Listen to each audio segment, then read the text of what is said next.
200 this time. All right. At this point, we'll reconvene the meeting.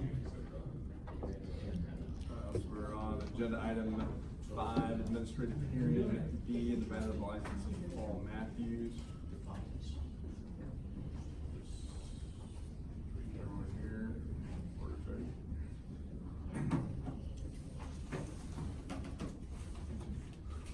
All right, this is an administrative hearing being held this 18th day of July 2019 in room W064 of the Indiana Government Center South, 402 West Washington Street, Indianapolis, Indiana, at 10:53 a.m. local time.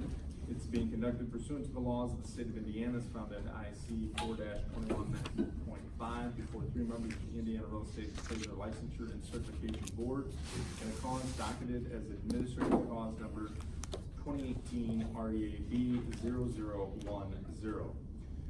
The notice of time and place of this hearing was mailed by U.S. Mail on June 18th, 2019. Notice was also given to the Office of the Attorney General of the State of Indiana. My name is Dennis K. Cruz II, and I am serving as hearing officer in this proceeding. The following members of the board are sitting with me on this hearing: Wayne Johnson and Mark Ratterman. At this time, I'll request that any board member who feels that he or she cannot give this respondent a fair hearing and render an impartial decision remove himself from the hearing. There are none. May we have the appearance of counsel, please? Deputy Attorney General Leif Johnson for the state. Paul Matthews. Representing yourself. Representing myself, yes. You understand that you have the right to have counsel if you so desire? Yes, sir. You're waiving that right? Will the official reporter designated for this hearing please stand and be sworn? Raise your right hand and state your name. Heather Orba. You solemnly swear that you will keep complete and true notes of all that transpires in this hearing and prepare a complete transcription thereof from your notes and faithfully perform all the duties imposed upon you as an official reporter under the laws of the state of Indiana. I do. Will all those who know themselves to be witnesses or who may be witnesses in this cause please stand and raise your right hand to be sworn? Mr. Matthews, Oh. that includes you as well. Sorry. Do each of you solemnly swear or affirm that the testimony you're about to give in this case will be the truth, the whole truth, and nothing but the truth? Yes, I do. All right, please be seated. The board will take official notice of its record in this matter. Before we begin, The board has one matter to address. Mr. Matthews on 10th filed a document entitled Verified Petition for Review of Amended in Relation Back of Amendments. And I would say that should be ruled upon here at the outset. I would note several things. Petitions for review. This is not a petition for review situation. Generally, administrative proceedings are triggered in one of two ways: either by petitions for review or by complaints being filed, kind of similar to what's done in civil cases in court. The disciplinary case is the latter one, and he's bringing the petition for review into the discussion. So procedurally, that's not appropriate.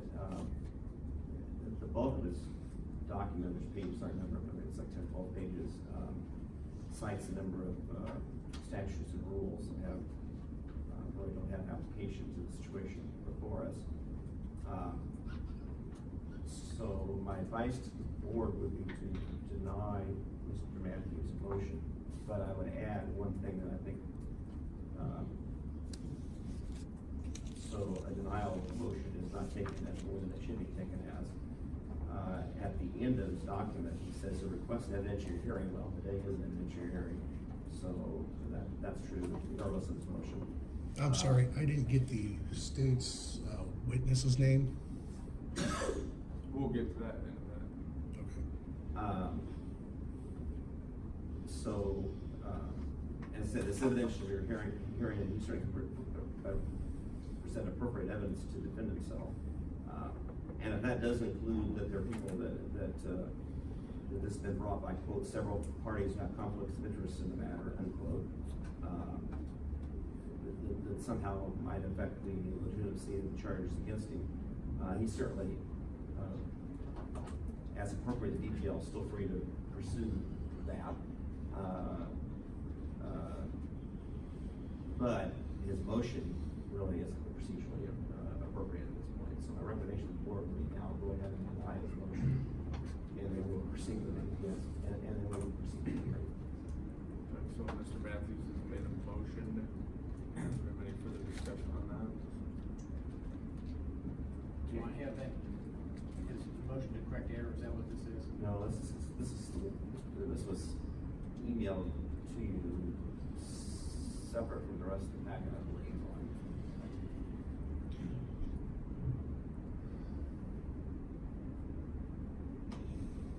Where is it gonna do it?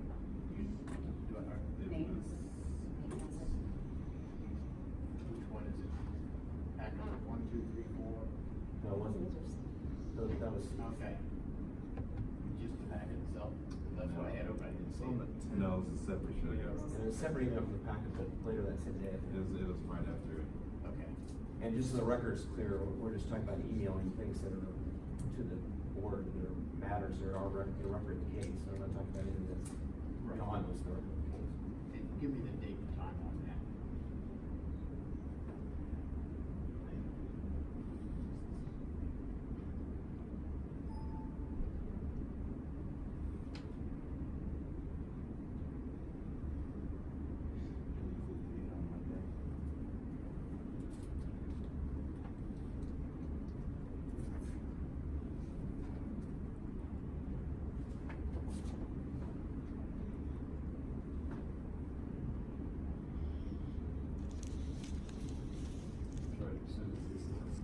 No, I got it.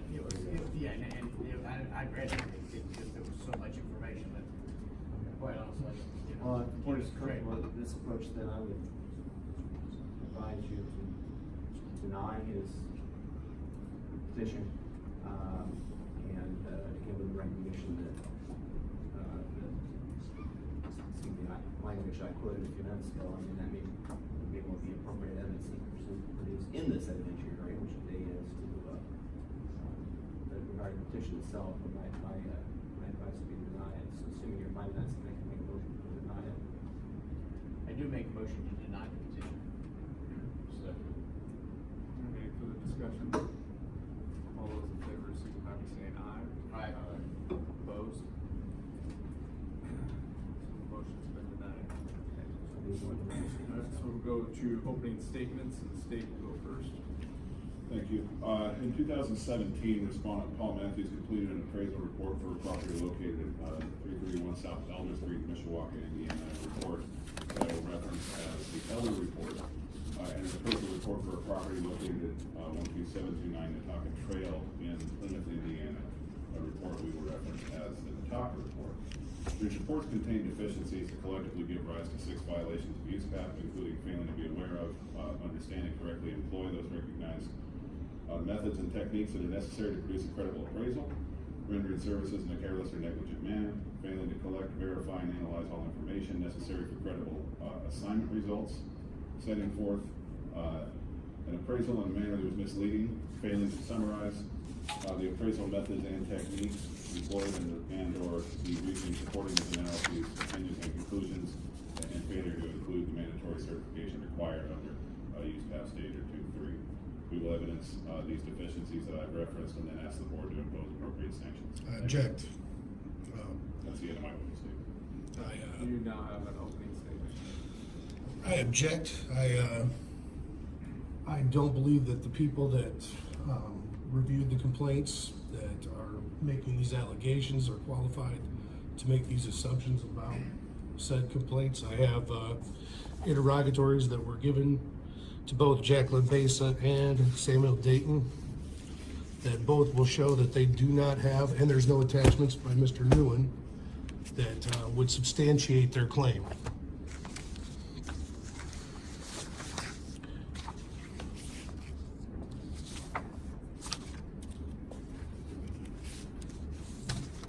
And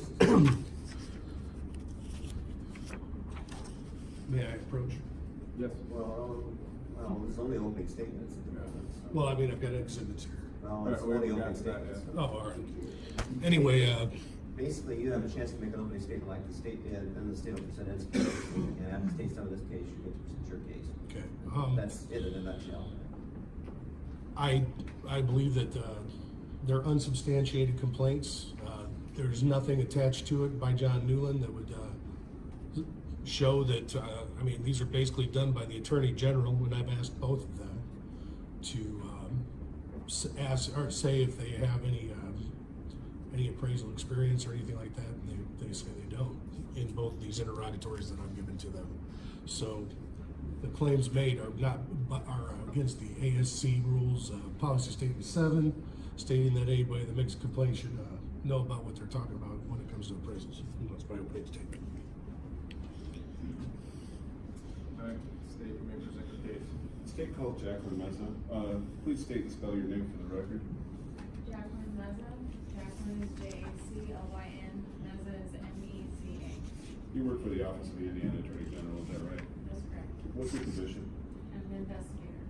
And as an investigator, were you assigned to investigate a matter of the respondent, Paul Matthews? I was. Your investigations cover work by a number of different licensed professions, is that right? That's correct. Have you taken coursework that has increased your expertise specifically with regard to investigation of appraisals? I have. I have taken 2 of the Appraisal Foundation investigator trainings, as well as I'm taking real estate broker relicensing course in All right. So let's get into what you found here. I'm going to hand you first a copy of what has been marked for identification purposes as State's Exhibit A. I'll also hand the respondent a copy of this. Do you recognize the document I just handed you? I do. What is it? It's an appraisal. How did you receive that document? I obtained this document from the respondent, Paul Matthews. Does the appraisal report indicate you completed it? It indicates that Paul Matthews completed it. And is that a true and accurate copy of the document as you received it? It is. State moves to admit Exhibit A. I object.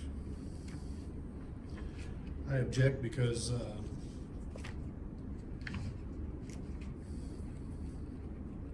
I haven't been able to look at this.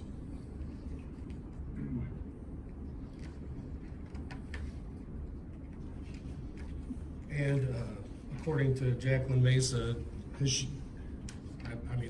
I've got to examine the witness a little bit more before this can be handed in as evidence, if I may. I don't object to him having the opportunity to ask preliminary questions that go directly to the admissibility of this document. Have you ever taken a use PAP course? I have taken 2 courses provided by the Appraisal Foundation, and they are for investigators, and they cover use PAP, yes. But do you have any certification in a use PAP course, 2016, 2017? For 2016 and 2017 specifically, Yes. I do not have certificates dated for those years. I have certificates of completion for 2018 for the investigator training provided by the Appraisal Foundation, and for 2019 for the second level of appraiser investigator training. How many hour course is that? It's each course is 15 hours. 15 hours, so it's not 15 hours of sole use PAP, which is obligated, we're obligated to take as appraisers. So you're saying that you don't have that kind of credential? It is not exclusively devoted to use PAP. Okay. Then I move to deny her testimony on this particular document because she doesn't possess the credentials, and it was looked at by John Newland, which I'm unable to, and I did subpoena Mr. Newland, and I was turned down to bring him here today to cross-examine him on this as well. So I think that, I object to any submission of either one of these. That's your appraisal report? I'm sorry? Are you denying that that's an appraisal report completed by you? I'm not denying that, but I'm saying that she doesn't have the credentials to bring this in front of you. And my response to the objection would be that the only credentials she needs are personal knowledge of where she got this document and whether it's true and accurate, which she has testified to. There is no legal basis for stating that she would have to be a certified residential appraiser herself, for instance, to authenticate that this document is what she received. And since he is not denying that this is his work product, it's still an admissible document, and we would ask you to overrule his objection. I also would like to state that, this was obtained by a legal search and seizure. They're supposed to go by 25-1-7 of the codes. And therefore, they issued an investigative demand, which is not proper in this certain situation by IC 25-7, or I'm sorry, IC 25-1-7-2. They're not even supposed to be able to investigate this report until every step in 25-7-1-7 has been properly gone through, which I can prove that that's not true, and I seek to intervene right now to make that statement. That they did not give me due process of law that would allow them to secure this document. The immediate issue is merely the admissibility of the document, so, Well, we're talking about due process of law, and illegal search and seizure, 4th Amendment, 5th Amendment, and 14th Amendment right. The objection's overruled and it's allowed. Under what law? Can you explain what law would overrule that? I would just say the chair's rule and should be going with the hearing. Then I seek his disqualification because I think that he's biased. He and the Attorney General, you were represented by James Schmidt, and he represents the Attorney General, and I think that you were biased in that. I think you're biased. I would remind the board that he's said that numerous times for this proceeding, one way or another. I've not gotten the opportunity to be heard. Excuse me, sir, I can only take one person at a time. And I think the board's ruled on it, so I think we move ahead. I object. I've not gotten a hearing on any of that. I've not had the opportunity to be heard. My First Amendment rights have been stifled.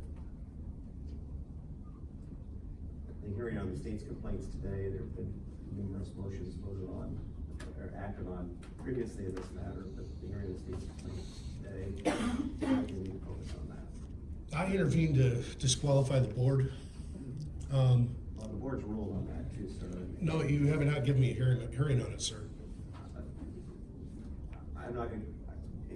I've asked for a hearing. But I don't wanna get into a discussion about it, frankly, Mr. Matthews, but, board has ruled on various motions. Not every motion ruling necessarily requires a hearing.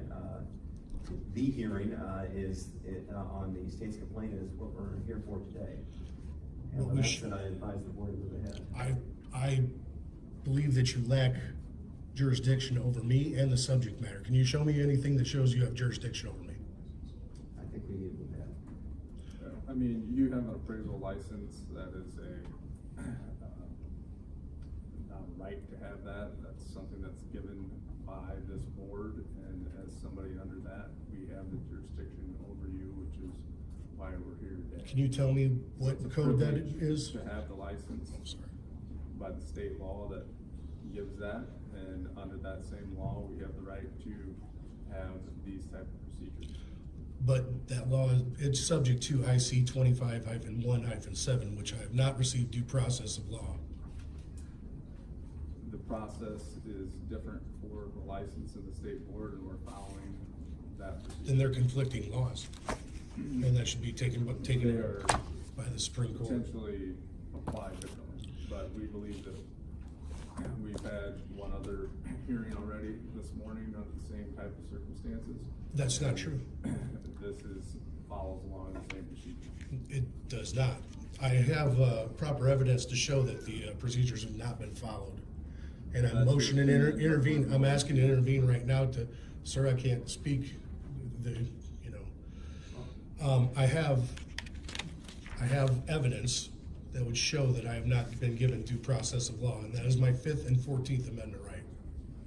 And that Well, is, It's not the respondent's case right now, so if the respondent has evidence to present in his case that's appropriate to present, that can be addressed then. Right now, it's the state's case, and the sole issue. but I'm motioning to is intervene. the disability of that document. Right, we're denying that motion, You're admitting the document. Under what statute? the authority that we have, so we're gonna. What- move You on. need to cite a statute, sir. Your authority is governed by statutes of state law. Can you give me the state law that you're speaking of? Just so the record's clear, Mr. Chairman, so the exhibit is admitted, correct? Yes.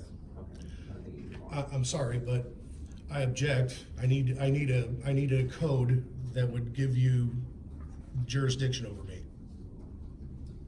All right, we've ruled on that.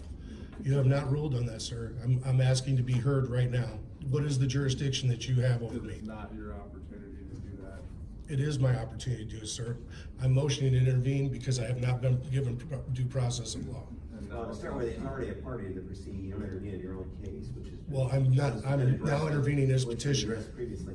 Nevertheless, the most important thing is Mr. Matthews will have a chance to present his case with. I believe that you're biased, prejudiced. I have filed several motions. It has been over 90 days. Over 90 days that you have ruled upon a lot of my motions, and that is against the law as well. So I'm asking that you Again, I would dismiss this encourage matter. that we And go ahead we with move for the summary case judgment. at this point, and- I ask we move for summary and judgment. Perhaps request that Mr. Matthews, I ask we move for summary realize judgment. It's his case when it's his case, chance to present his case when it's his chance to present his case. That's I have not been given the how- opportunity to be heard, sir. I have not. You will. You've denied my First Amendment right. I filed things way back in December of 2018. And you have not allowed me the chance to be heard. You have not allowed me the chance to argue my petitions. You've given the Attorney General every opportunity to do whatever they want. You've denied every one of my calls for witnesses. Every one of them. That's against my Sixth Amendment right to a fair trial. It's to a speedy trial because it's been almost 2 years since both these complaints have been filed. Not only that, Samuel Dayton's not here either, which is the author of the complaint, so I can't cross-examine him for state of mind. So, I mean, what do you want me to do? I called Samuel Dayton.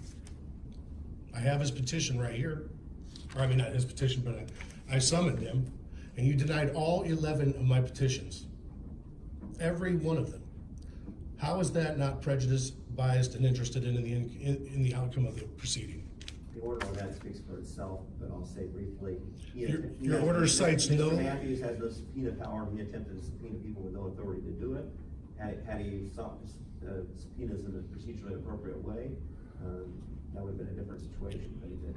So- Well, And again, I think. I've not been given the opportunity to be heard. You were gonna file a default on me, and I showed up on the May 30th hearing. And not in any of those hearing notices was it said that you were gonna rule on every one of my petitions, that you were gonna deny every one of them. I didn't get any notice that you guys were gonna rule on those petitions.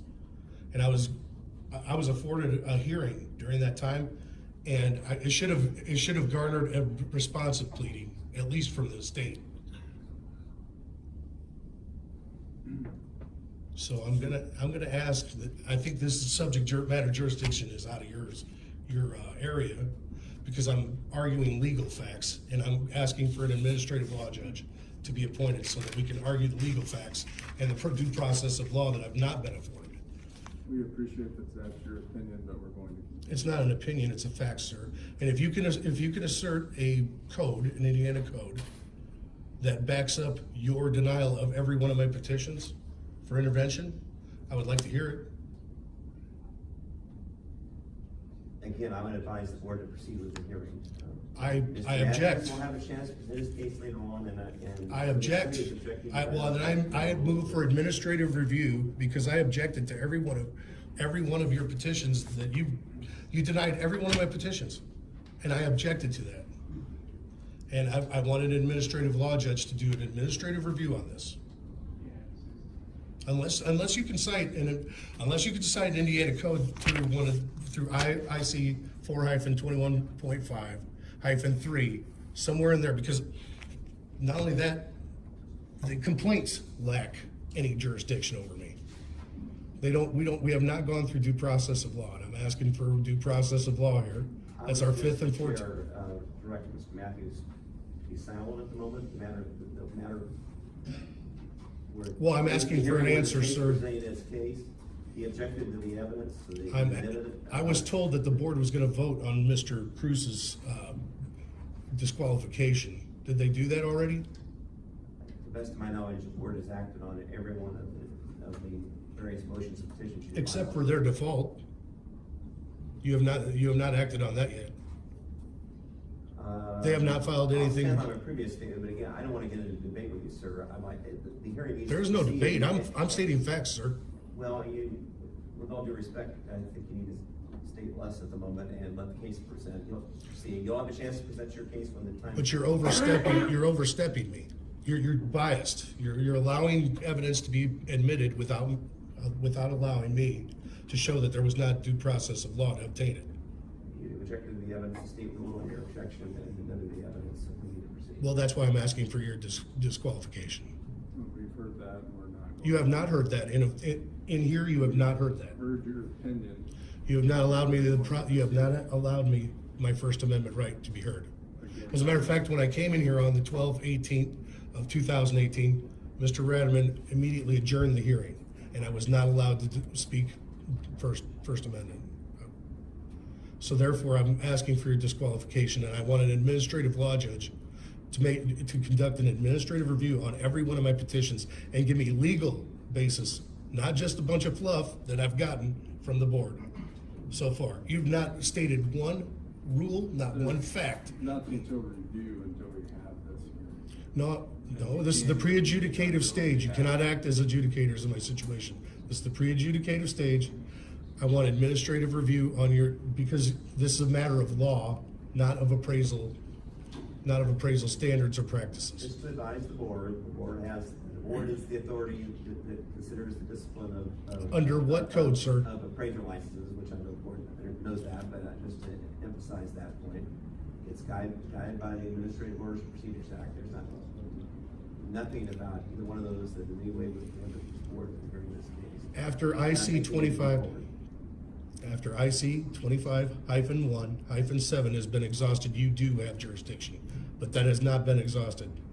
And in that case, we need an administrative review. I want an administrative law judge to take a look at this. And you guys aren't supposed to be the purveyors or the adjudicators upon your disqualification. It's supposed to be, an administrative law judge is supposed to be appointed, and you can argue your fact, and I'll argue mine. And that's what's supposed to The happen. board is the administrative law judge, but under. No, you're not. You cannot act as wait, did you not take a quorum to sanction me last year?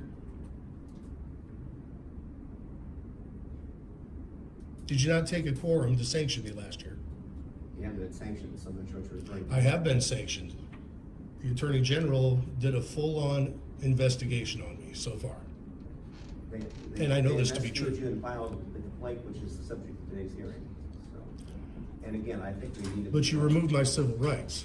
Well, that's your opinion, but. No, I know this for a I think we fact. need to do that. In fact, I know we need to do that. As a matter of fact, I believe that the Attorney General has a conflict of interest. I received 2 discs from the Attorney General in another case, 75C01-19004-MI-00016. Now, they were defending the parties in that matter, and they brought this against me in this matter. They hacked my computers with these discs. That I was given to a court of law by a court of law that they were representing. Mr. Matthews, we really need to move on, but I will know you do have a chance to present your case after the state presents. But its case. I'm objecting to Go that right ahead and do evidence. that. I'm objecting to that, it was illegal search and seizure, that's my Fourth Amendment right. I'll argue that later. I think we need to proceed the hearing now. It's not. They made an investigative it's not your- demand It's not your. that they did not get that through my circuit or superior court like they should have. And I'm objecting, if they receive that through a circuit or superior court, I'll be more than willing to let them have that. Did you get that from the circuit superior court? Did you subpoena it? Are you referring to me? I would like to go forward with investigating, questions. No, I mean, I got a fraudulent subpoena to get that. That's what I got. Here, would you like a copy of it? Would you like a copy of his fraudulent subpoena to obtain that evidence? We should have everything in file. Right. So you do not want a copy of the fraudulent subpoena that the Attorney General issued to me? It's the state's, turn to do that, if you want to present that. I'm actually quarreling with you right now, and I'm objecting to you allowing this evidence, because I believe that Well, it's already ruled. I believe you're biased, and I believe you're prejudiced, and I believe that I've not received due process of law under 25, IC 25-1-7. And you guys are, the Real Estate Commission, and they are both bound by that law, and that's the due process of law that I'm seeking. And if you can prove that due process has been followed and done, because I have proof that that has not been done. I've never talked to Betsy Denardi. Betsy Denardi is the director of the Consumer Protection Division, correct? Is that correct? I've never talked to Betsy Denardi from the Consumer Protection Division.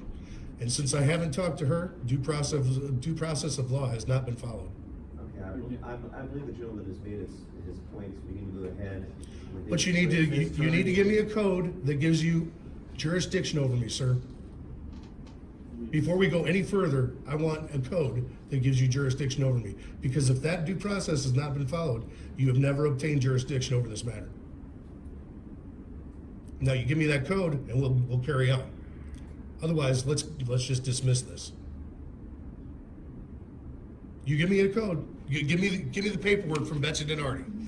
No one's requiring you to be here, but we're going to proceed. I object. Until you give me the documentation from Betsy Denardi, the director of the Consumer Protection Division, because both these complaints were filed with the Consumer Protection Division, correct? We have followed the same procedure that we do with. Mr. Cruz, I believe I've asked for your disqualification. I understand that. You were represented during the April 8th meeting, correct? We have a representative. yes. No, I'm asking you. You were personally represented during that hearing by the Attorney General, were you not? As a member of the board. That's a conflict of interest to be represented by the Attorney General. Separate department. I'm sorry, but that is a conflict of interest. That makes you totally, That is your opinion, that's not accurate. well, I think you've infected my jury pool. That is not true at all. Well, how do I know that? Opinion on your case. We I think that you've communicated with them ex parte. That is not accurate. How is that not accurate? Not accurate. When I approached Mr. Wayne Johnson on 12/18/2018, or 12/13/2018, I handed you guys paperwork to show the default of the Attorney General. It had been 120 days since they had filed any action on me. I showed up 2 hours late, and you guys disqualified. You guys were seeking my disqualification. Not once have you heard me or been on my side for anything, even though I petitioned for it. We're trying to hear your side, but we need to have this hearing in order to do that. But you're admitting evidence that is inadmissible. That is not accurate. Well, then tell me the code. We're following the code. Tell me the code that shows you have jurisdiction over me without Betsy Denardi's blessing, or John Newland's for that matter. Did John Newland assert that I was fraudulent on these appraisals? We do not know the answer to that question because we have not heard the case and we want to do that. Well, you didn't go through due process. He did not go through due process of law to obtain that. Again, that's your opinion, we appreciate hearing that, we're going to. Then you should have let me be heard and present my evidence to that effect before you admit that evidence. You're not going to allow me to present exhibits going against that? We will. Well, then that shows big bias. Well, you already admitted the evidence. I should get a chance to rebut the evidence, right? Is not inappropriate. Yes, it is. Because it was obtained by, we could argue about this all day, but if you give me the code that you have jurisdiction over me, I'll be more than happy to let this go. We're going to proceed with the case. Under what code? Are they proposing that I fraudulently did this or what? The board's disciplinary authority You have no authority right now. You have no standing. Under AOSA. Gubernatorial appointees do not have standing to You file. might find him in violation, you might not, you might dismiss his license, you might not, and you might not, I mean, that's what hearing's for. But if there's no evidence that was not obtained by due process, then you have nothing to go on. And I'm telling you right now, you did not follow due process of law. That's my 5th and 14th Amendment rights. Now allow me to do that before that's admitted. As the board, we have the right to. As the board under what, under Sir, what authority? I really can only take one person. Ma'am, I'm sorry, but I'm arguing my constitutional rights here, okay? It's my constitutional right to ask for this.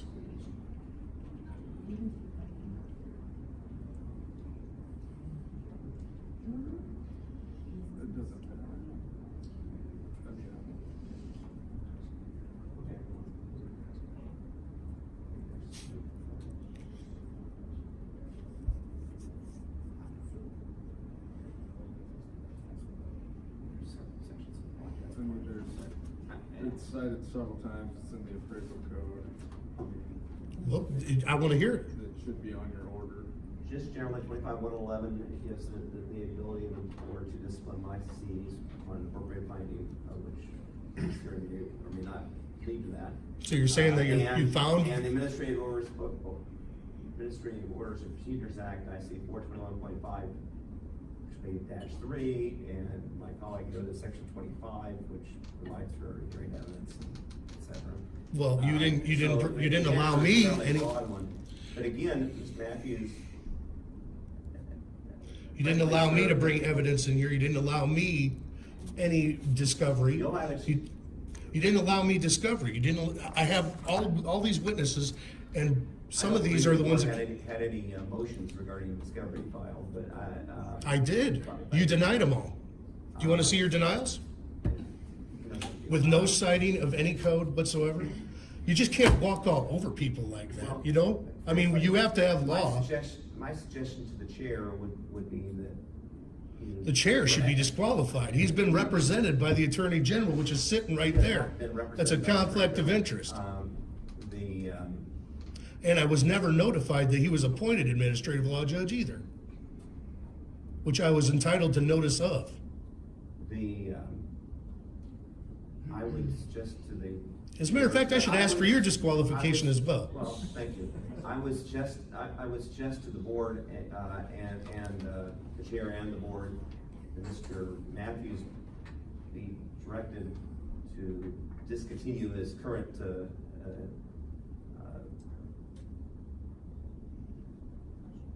points he's making, allow the case to proceed procedurally appropriate, with the. Appropriately would be allowing the. me- Of this case, and remembering, as I think the board fully knows, that we'll have a chance to present his case, after the state presents its case.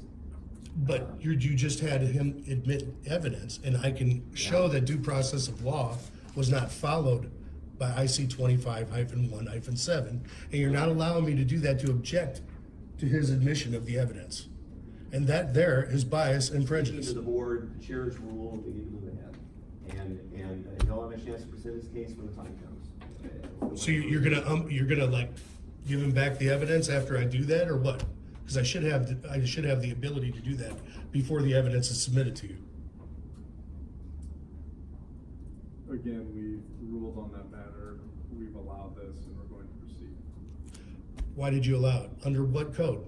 Well, how do you have jurisdiction? You still have not mentioned a code that shows you have jurisdiction over me. And I asked for that back on May 30th of 2019. You've had a month and a half to get We that. cited 3 codes here a minute ago. Which one was it? Which ones was it? Frankly, we don't need to get. Yes, we do, because I need to know how you have jurisdiction over me, sir. That's one of my affirmative defenses is 12B1, trial rule 12B1, and trial rule 12B2. You need to show you have jurisdiction over me. Again, We have no matter here unless you have jurisdiction over me, and you gotta show me the code that shows you have jurisdiction over me. I asked you to do that back on May 30th of 2019, sir. And if you don't have that ready by now, then we should dismiss this matter. Frankly, to make the point Mr. Matthews, and I say this respectfully, because I know you want to defend yourself. And If you were doing things like this in a civil courtroom, the judge probably would have had you in contempt of court by now. I would have had it dismissed by now, Because sir. you keep it. Because because due you process of allow law your case would to rule. Proceed and going on and on. You have a chance to, you file multiple motions to be ruled upon. Without a I hearing, understand you don't with like no the- responsive pleading, I understand you don't like the rulings, but nonetheless, they've been ruled upon.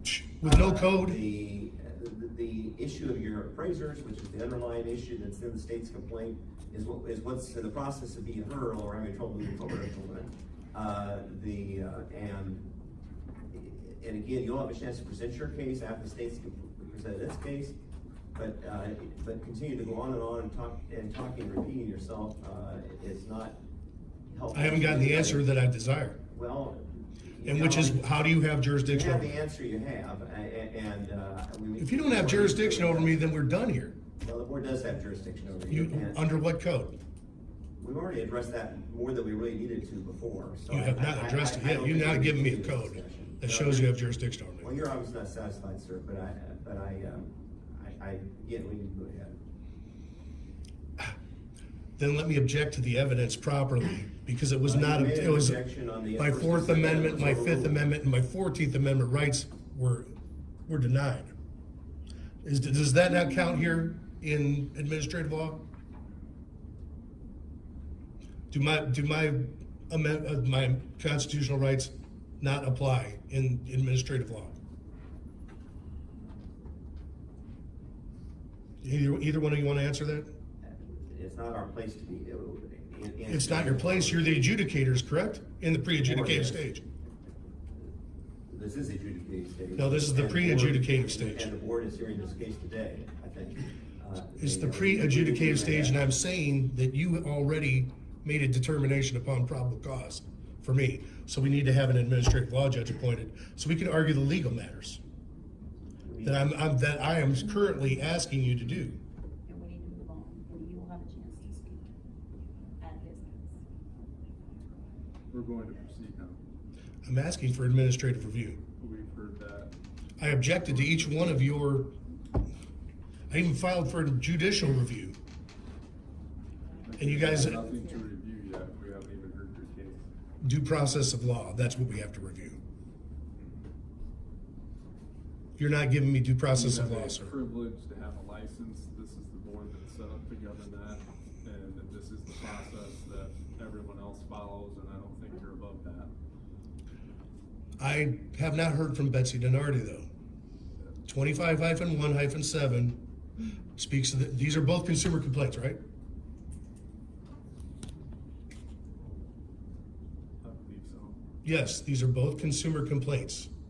Therefore, the due process of law has to be followed by consumer complaints, which is 25-1-7.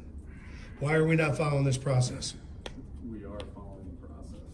No, you're not, Mr. Cruz. The process has been set up. The head of the. You have been prejudiced and biased from the get-go on this whole thing. I'm not prejudicial or at all. I have no. By not allowing any of my pleadings or requiring a responsive pleading from plaintiff, respondent, whatever, you have not allowed me any kind of leeway whatsoever. We were trying to hear your case, and you're. But when you're saying admitting- that you're above every other licensee that we hear cases on. Yeah, I've been looking over those.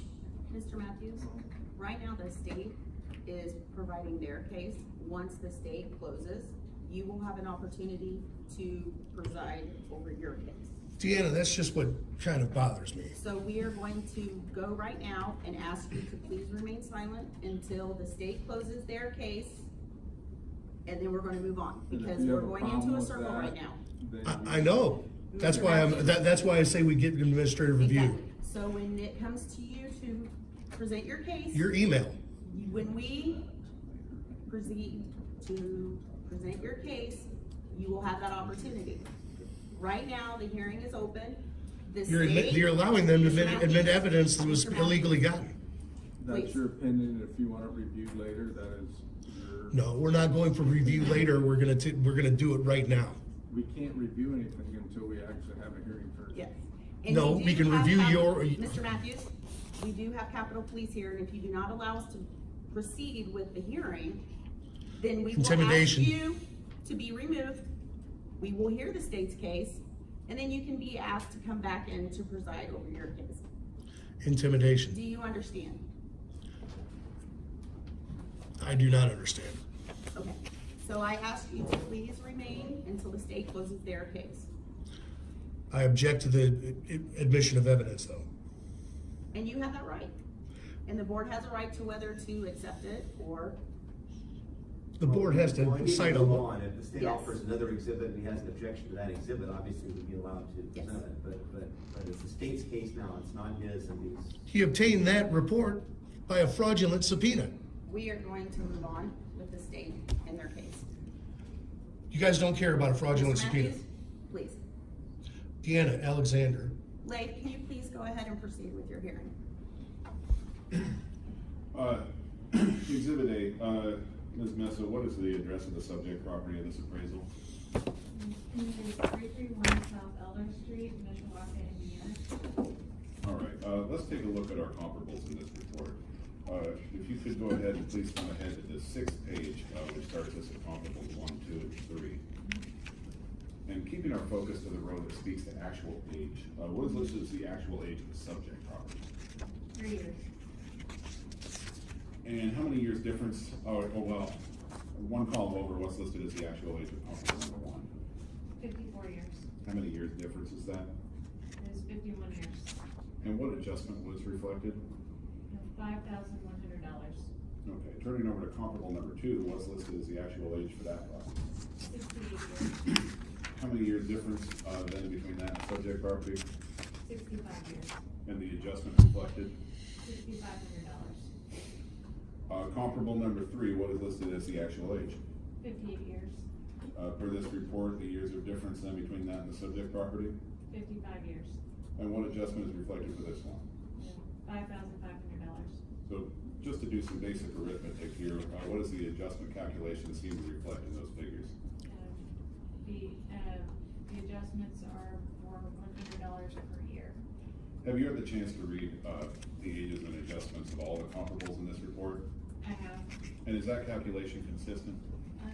It's mostly consistent except for comparable sale number 6, which the actual age is listed as 30 years and the adjustment is $8,300. So not quite that same $100 per year? Not quite. But aside from that one, the others all follow the $100 per year calculation? Maybe. Okay, from what you see in the report, does the report offer a rationale underlying respondent's method for calculating these adjustments? No, it does not. All right, let's continue with the next piece of evidence. Handing you a copy, what's been marked for identification purposes of the state's exhibit B. Hand a copy to the respondent as well. I object. I haven't moved to admit yet. Objection overruled. Shh. Do you recognize this? Just run document? right over me. I do. What is it? It is an appraisal report. How did you receive that? I received this from the respondent, Paul Matthews. Does it indicate who the appraisal report was completed by? It's indicated that it was completed by Paul Matthews. Is that a true and accurate copy of the document that you received? It is. The state moves to admit exhibit B.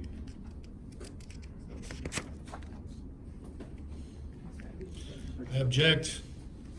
Objection overruled. Illegal search and seizure. 4th Amendment right. 5th and 14th Amendments. Due process of law was not followed to get it. Of course, you're just gonna like run right over me and bias and prejudice me again, aren't you? Is it a- Acknowledge your I believe it's. your objection. I mean, I have nothing to hide in these. I busted my butt on these. I have nothing to hide. Take a look, but the fact of the matter is, this was illegally gotten.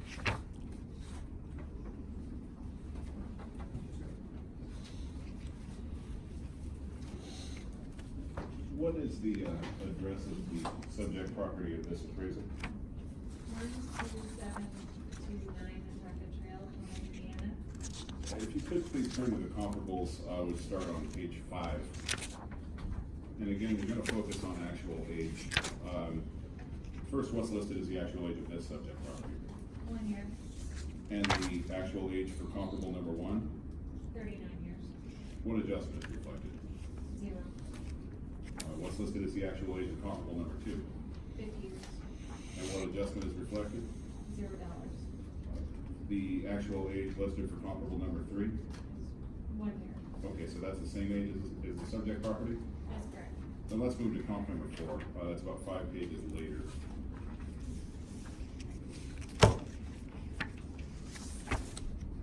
What actual age was listed for comparable number 4? Comparable for actual age is listed as 62 years.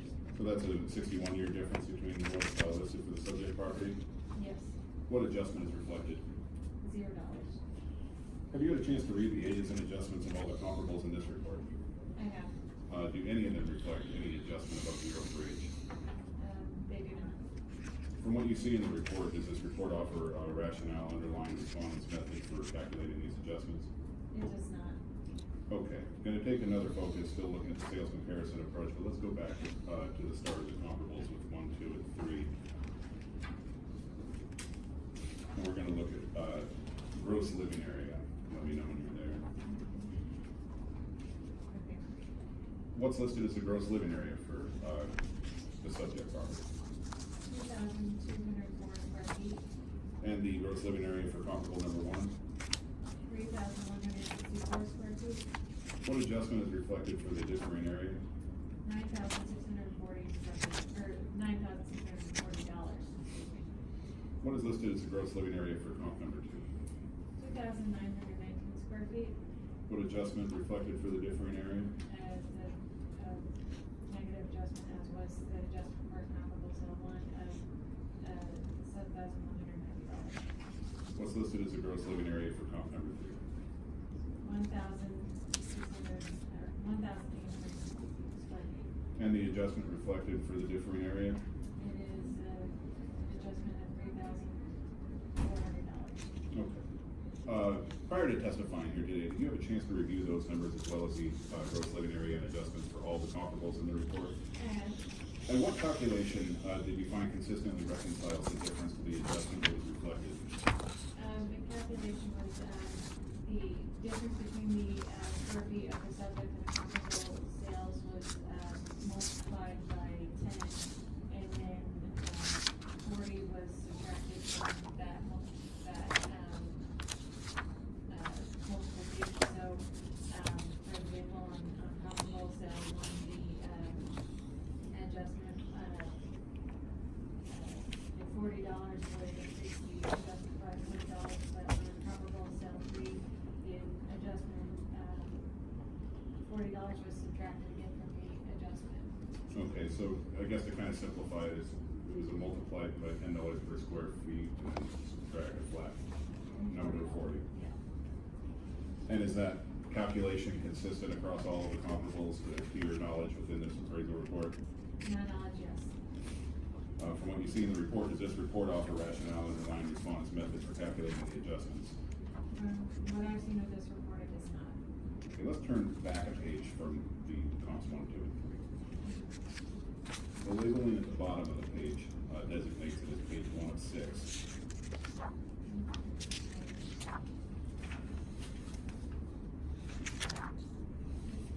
The last section of the page is labeled improvements.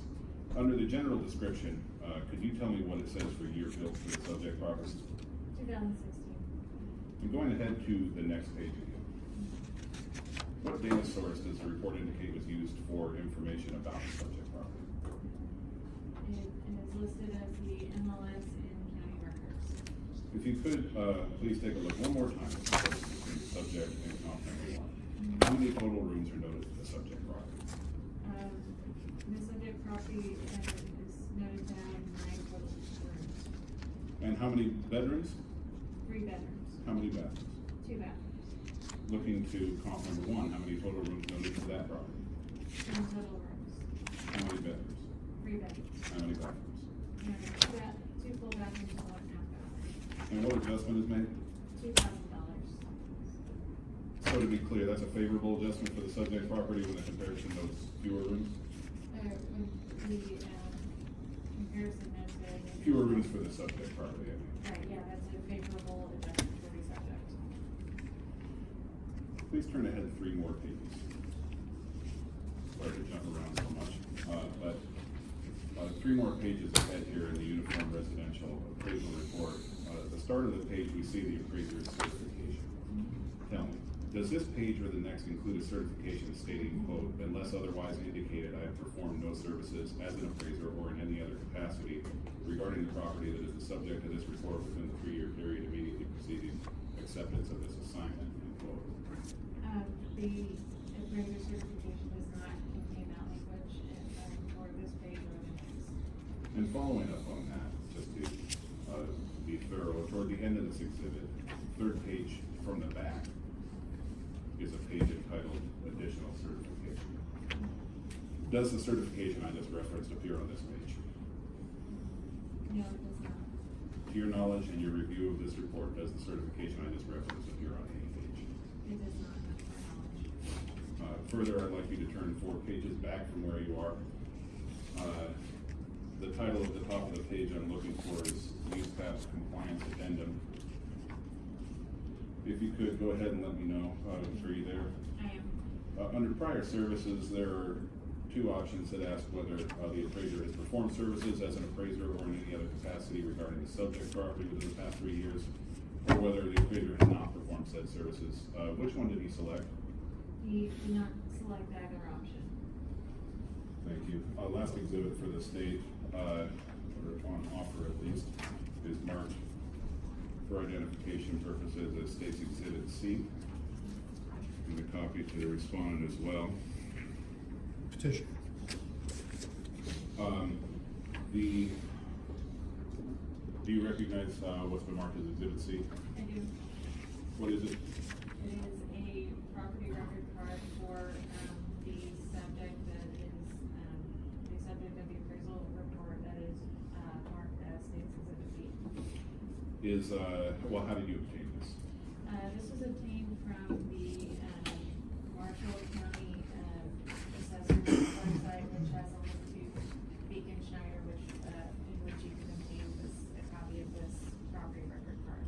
Is that a true and accurate copy of the property record card as you first received it? Yes, it is. The state moves to admit Exhibit C. Accepted. I object.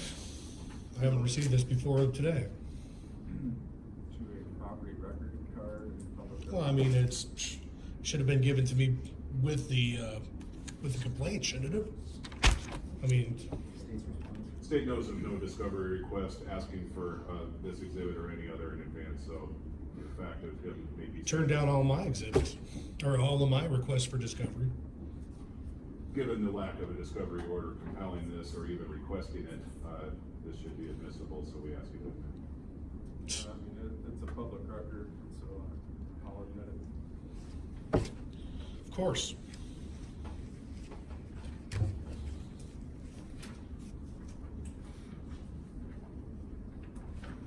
So biased. Sir? Page 2 of this exhibit, Ms. Mesa, at the bottom of the page, the summary of improvements section, what does it indicate for year build? 2017. And again, the year that was indicated for a year build in the Mishawaka report stated what? 2016. Thank you. The state has no further questions for this witness. Mr. Matthews, opportunity to cross-examine. Yeah. Ms. Mesa, are you geographically competent in my area? No, I'm not. Do you know what scope of work is? I couldn't define it off the top of my head. Okay, so when you were taking a look at this and making this complaint, you and Mr. Dayton, neither one of you knew what the scope of work was on this. I can't speak for Mr. Dayton. Did you know that,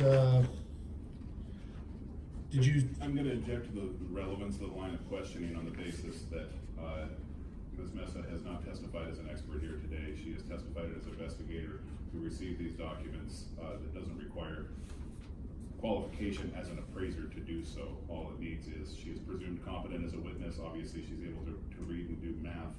That's all it really takes. And the credentials being suggested, the line of questioning is not relevant. I object. Policy statement 7 says that anybody that's gonna bring a complaint should know the appraisal process. It should be one of my peers. She's not one of my peers, and I'm attacking her credibility on making these allegations. We will rule on the merits of the case. She's just presenting the facts. Ms. Beza, did I submit that with the TACA report? May I order this? I believe I have seen a copy of this. Yes, you have. I'll submit this. Wait, you have to wait to actually submit until your. Well, no, Well, he would be able to offer, but, he can offer an exhibit now, but it needs to be marked, and and I would have to be able to review it. yes, that's also true. I didn't get. It needs to be marked by the court reporter, to be more specific. She'll put a label on it. Exhibit A. Your respondent's exhibit A. Well, wait a minute, take it back to her. That's all right, you understand that. Oh, I'm sorry. Is it exhibit A or exhibit 1? What was the state's? A. Let's do numbers, be responsive. Yes. We use letters on the state. The state does not object. Do we need copies? So, yeah, that's embedded as respondents exhibit 1. That's one. Sorry. Yes.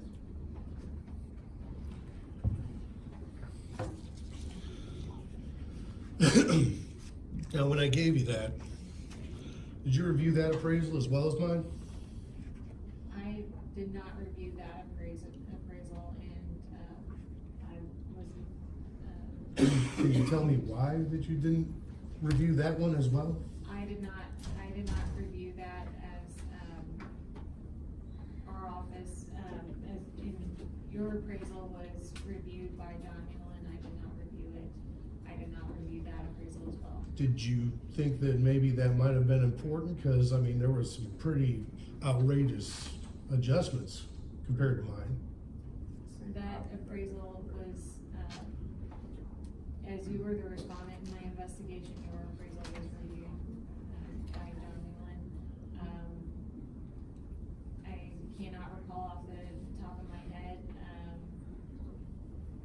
how much was reviewed with respect to, this appraisal that you presented to me. Why did you not present that to Mr. Newland at the time that mine was being reviewed? I do not recall whether or not it was, without reviewing the records, I do not recall whether or not it was provided to Mr. Newland, but I do recall I provided, much of the documents, to Mr. Newland, but I cannot, without reviewing my own records, I cannot recall either way whether or not that appraisal report was provided to Mr. Newland. But I did provide it to you, and you decided to review only mine and not that one too? Cause that was a huge, I cannot testify whether or not Mr. Newland reviewed that appraisal because I do not recall. so you don't know if you gave it to him or not. I cannot testify that I did or that I didn't. Was I given the opportunity to give it to him? Whether you were given the opportunity, I don't know, how to exactly answer that question. I will say you were, given the opportunity for an interview. That opportunity was given to you to have in person, however, but per your request, we had that interview over the phone. So, whether or not you would define that as an opportunity to provide that to Mr. Newland is up to you, but, that interview was held over the phone per your request. I I wasn't given that opportunity. I was thinking if you were gonna like review mine, you were gonna review another part of what I was offering to show why Mr. Meyer might be a little upset. I cannot honestly remember if that was given to Mr. Newland or not, and I cannot testify whether or not Mr. Newland reviewed that. So let's go back to scope of work. You don't know what scope of work is. I cannot verbatim define it to you at this moment. Did you drive by either one of these properties and their comparables? No, I did not. So, really, you didn't really get down on the bare bones of either one of these reports. You just kind of like saw a little bit of inconsistency here and there, and then decided to make a complaint, huh? I passed these reports along to Mr. Newland, along with the work files that you provided to me, and Mr. Newland examined these work files. Can you explain why Mr. Newland didn't attach anything to your complaint stating that any fraud or material deception was happening? I cannot explain why. So you just decided to submit a complaint with absolutely no backing from a credible witness? I do not have the authority to file administrative complaints. I did not file. Who did file this complaint? I did not file that administrative complaint. This was Mr. Davies, correct? It's my understanding that he drafted that. Correct, and he's not here to examine right now, so I have no idea what his mindset was while he was doing this, and I can't examine him as a witness, right? He is not here right now. So then, pretty much your testimony means nothing because you didn't draft this document. I did not draft that document. So, what relevance is your testimony in this?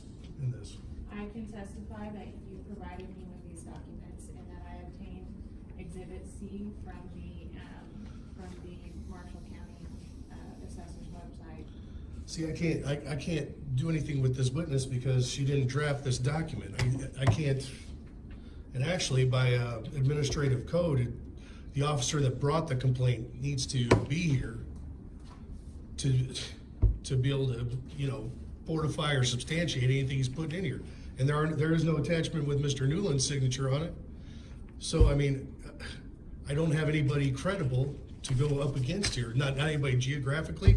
She doesn't know what scope of work is. She didn't submit that to Mr. Newland. She's presenting that to us, and we are those people to go through that with you now, which is why we're allowing you to submit this other report, which can create some question on why Also in this, well, I mean, you didn't draft this document, so I don't understand why the AG brought you here. I mean, I can't ask any really good questions because I can't talk to the author of this report. So do you have any further questions of this witness? I do. Did you, I also emailed you several intimidating conversations I had with Mr. Meyer as well, right?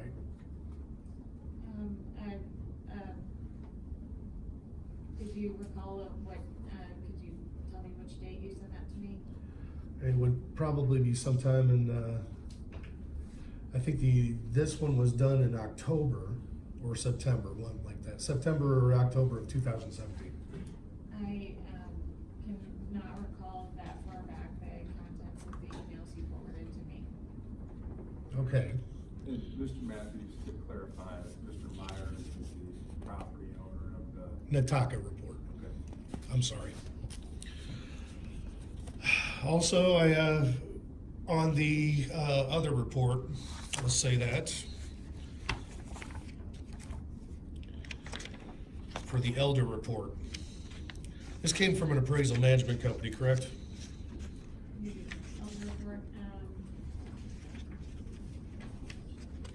This particular complaint, the Nataka report was done by the homeowner. This was done by an appraisal management company. The consumer complaint, to my knowledge, was submitted by an appraisal management company. Did you receive any review appraisal or an appraisal that took the place of mine for this loan or this particular situation there? I do not recall. Well, according to my information, they did not get a review appraisal or an appraisal that replaced mine for this file. Are you alleging any fraud or material deception on either one of these reports?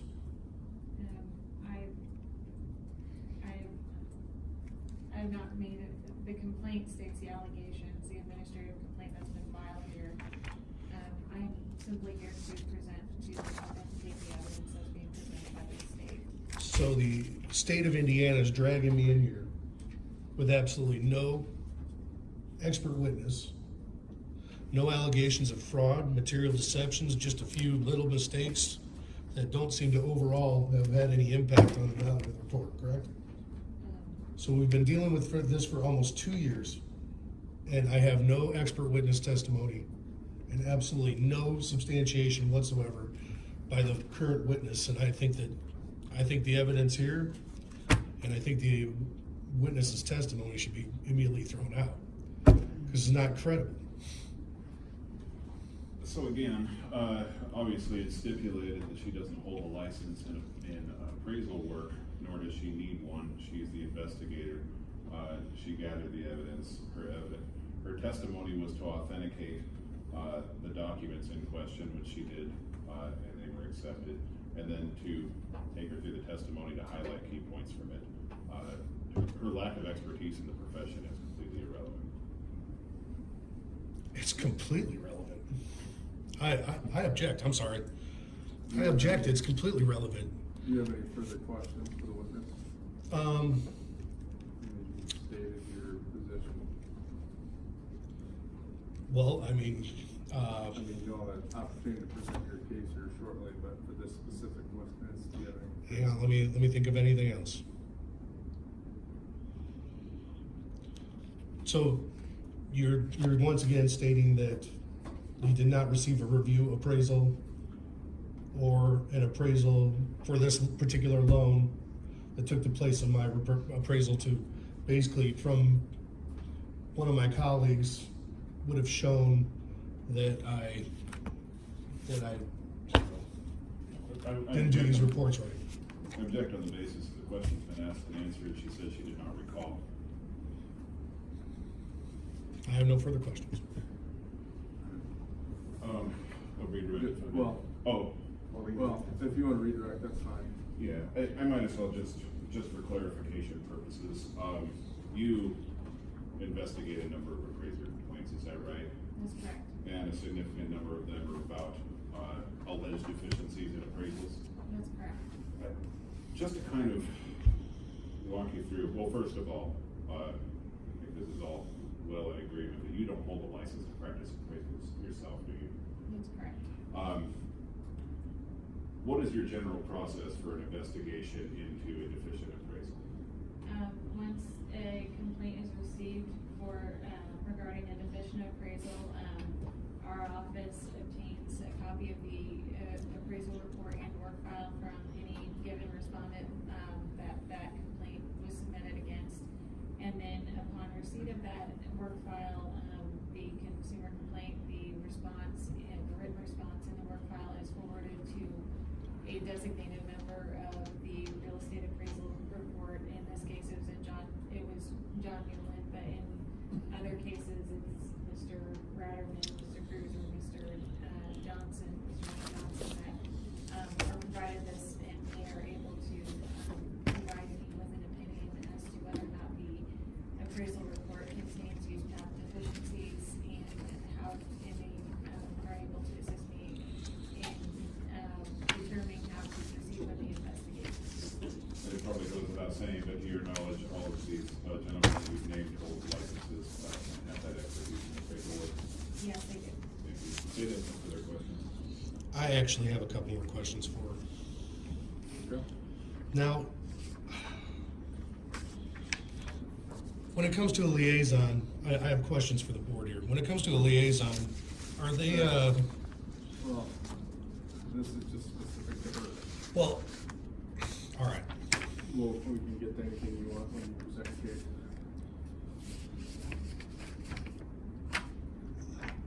Ms. Meza, when you're in front of a liaison, because I'm not really familiar with the term, I can't find it anywhere legally. When you're talking to a liaison, is ex parte communication allowed?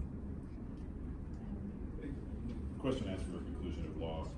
Ms. Mesa is not a lawyer either. Is it standard practice for people to talk to the liaison without the respondent's presence? For each board that I investigate, there is a liaison from the board that, is able to, act as aid in investigations of that, profession so that we can effectively investigate the matter. So it is common practice to have a member of a board in each board to assist in our investigations. Is it typical not to attach an opinion from the liaison to your reports that are submitted, that if they're, I mean, the complaint, you file a complaint on behalf of the state in front of the board, do you always file a complaint without an attachment by the liaison? I guess I have to object on the basis that her testimony has made clear several times, she doesn't file complaints ever. Again, she's not a lawyer, so she's not gonna know the standard practices of what attorneys are doing. Right, but I don't know that it's inappropriate for one of you to. Well, I can't really be witness and advocate. Any question the board has of me, I'm happy to answer. I'm obviously not gonna, say no. So would you like me to? I mean, I don't think, we don't have anything to hide. I mean, we want this to be, Ms. Meza, you're not part of the Consumer Protection Division, are you? I am employed under the Consumer Protection Division. I thought it was the Homeowner Protection Unit. The homeowner protection unit is within the Consumer Protection Division.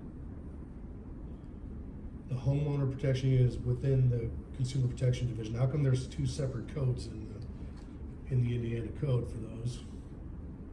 I cannot interpret that. Because your powers and duties are somewhat different than the Consumer Protection Division, correct? I am part of the Professional Licensing Enforcement and Homeowner Protection Unit. Under what code is that? I cannot tell you. I can't find it either. So, but the way you conveyed it to me was that you're from the Homeowner Protection Unit. And that should be a separate entity from the Consumer Protection Division by code, because you have different powers and duties, correct? I cannot testify to that. Do you know what your powers and duties are? My duties as an investigator with the Professional Licensing Enforcement Homeowner Protection Unit is to investigate consumer complaints that are assigned to me by my supervisor. And do you have the power in your duties to issue an investigative demand? I am, as part of my duties as an investigator, I am permitted to request documents that would advance an investigation from a respondent, from any party that is able to provide me with documents that will advance an investigation into a consumer complaint.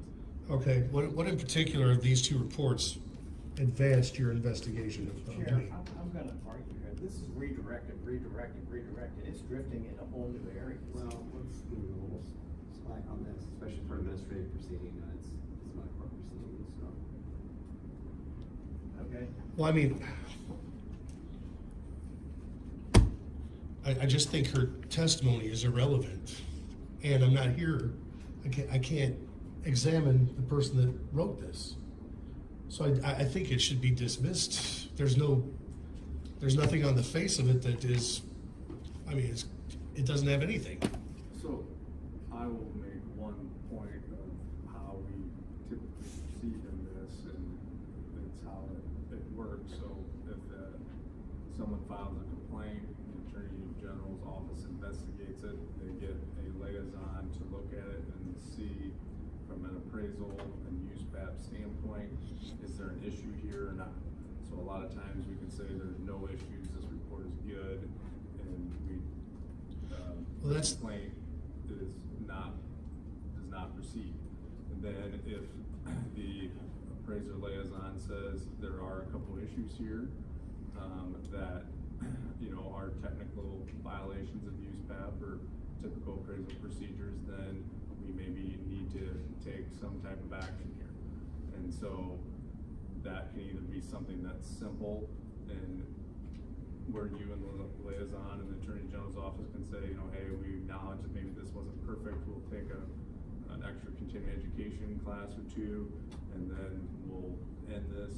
Or if we can't resolve that, which is to the benefit of the licensees, so we don't have to report it to the, you know, the federal government website. Then if we can't resolve that, then it comes to this board where we actually, as the appraisers, then can look at these issues and determine if there's anything that's worth, you know, But- acting on. Okay. I understand what you're saying, but for this complaint to have any kind of worth or weight, it should have something attached to it by the liaison stating such. Otherwise, it's just frivolous. I mean, there's no merit to it. I can't even examine the author of it. I don't have it. I mean, there's no little deficiencies, but I put 10 comparables in one report, and I put 12 comparables in another. I spent like 6 hours on each one of these reports. I spent a lot of time. I drove by each one of these comparables. I snapped a photo. I went inside and outside the house. Unfortunately, this Nataka report, it had an obstructed view of a lake. It had a slope that was 80 feet down to a marshland type of a We thing. appreciate that, but that's getting into your case, so we'll wait for a minute. All right, well, I mean, Do you have any more for them to questions? bring me in here, well, all right. And then I've got your affidavit, Ms. Mesa. And it shows that originally, I thought that Mr. Newland said that a 6 or 7 hour class of report writing would be adequate. It says in your affidavit, correct? Can I submit this? I think you might have a. Go to the other party.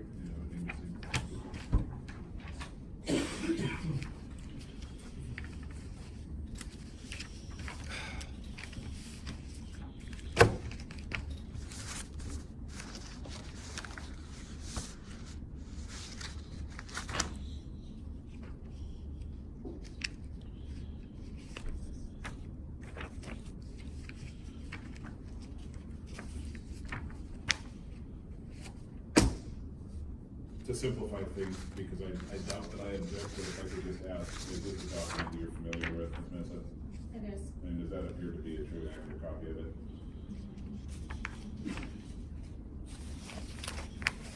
It does.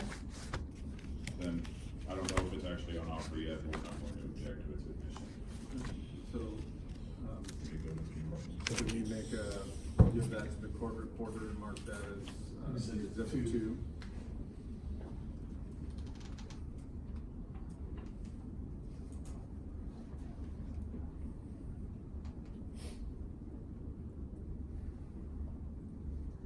Thank you.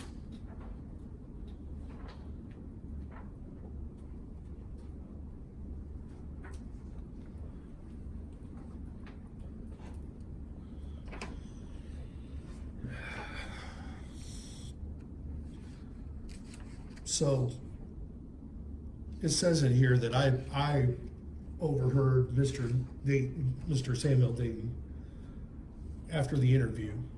He got back on the phone after Mr. Newland got off of the phone. He got back on the phone with me, and he says, well, I'm gonna have to call you back. And that's what, did you overhear that? Were you in that discussion at all? I was. Okay. When Mr. Dayton returned to the phone at that time, I asked him, what did Mr. Newland say? He says, a 6 or 7 hour class of report writing, that's it. I was like, okay. So then he goes, but I'm gonna have to call you back.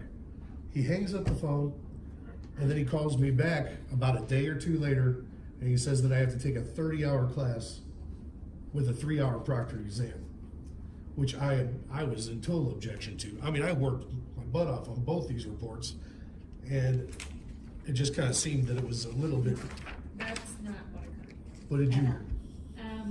What I heard was an investigative interview was held, and, Mr. Dayton asked that, you disconnect from the line so that he could consult with Mr. Newland.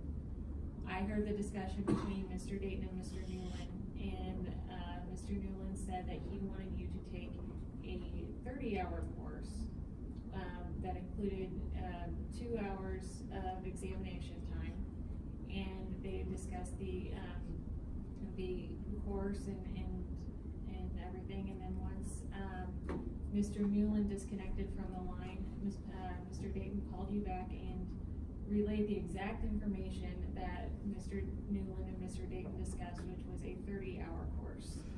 And that is what I witnessed. Did you record this hearing, or I did did. you record that? I did not record it. So it's my word against yours, basically. Yeah. Okay. I'm gonna look through here one more time. Did you inform me that your name changed due to your marriage? I don't specifically, I don't recall that I informed you of that. Thinking back, there may have been one phone call where, you were informed of that, but, I can't remember the specific time. So did Mr. Newland state any reasons as to why to have such a rigorous course? I mean, what you're talking about is a trainee appraisal course. I've been doing this work for 15 years. And he thought that I needed that much training for a few minuscule mistakes like these? Yes. Can you explain his reasoning? And why it's not attached to this, the appraisals? If I recall what he said after the investigative interview, was that he was, thinking back, to the best of my recollection, he was not convinced of your responses to his questions at the conclusion of the investigative interview. Do you have anything stating that? I don't have anything, to my knowledge, I don't know that I have anything in writing stating that, directly from that investigative interview. Yeah, I can't exactly recall. Do you think it was appropriate for you to, do you think it was appropriate to be discussing the disciplinary measures without me being present? And why I heard him say a 6 or 7 hour class of report writing. And then he gets off the phone and then he talks to him and then all of a sudden it's a 30-hour class and then I don't have anything attached to any of these complaints, so nothing can substantiate what you're saying is true. I do not recall any mention of a 6 or 7 hour class. Well, I do recall. It was actually prior to his hang up on me, because he says, "Can you hold for a second?" And he went and he talked to Mr. Newland and he got back on the phone and he said a 6 or 7 hour class. Okay, no more questions for the witness.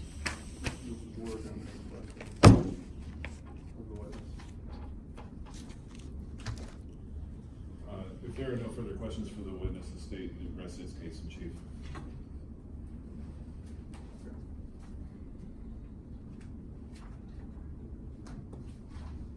Okay, Mr. Matthews. I think there are a couple of exhibits on the board members, so just make sure they get back to the. We need a copy. You got to use it. I don't think it's anything out the door. Maybe Oh. I don't think. Well, that's fine. So just make sure it gets You back. can pick that, I mean, it's one, put it here so you can watch it, if I have any questions.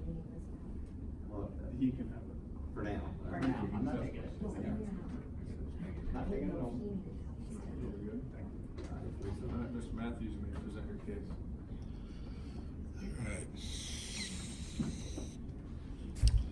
All right. The complaint. Once again, we're talking about 25-1-7. I don't ever believe that I've ever talked to anybody from the Consumer Protection Division. Ms. Meza was shown as the homeowner protection unit, and that's a little confusing because I should have gotten,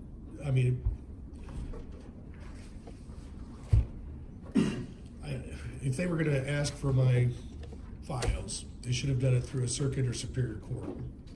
It was done through an investigative demand, And that was by the AG, which was prior to any finding of guilt or finding of any kind of thing on the reports.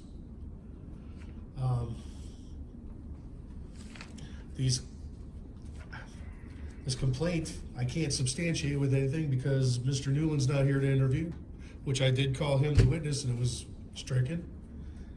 I also called for Mr. Dayton to be present so that I could interview him about this. I even called for Mr. Hill to come in so that I could examine him about this.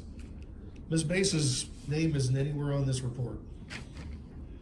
And therefore, I mean, her testimony is, I mean, with the exception that she substantiates what I say, that she doesn't have any USPAP credentials.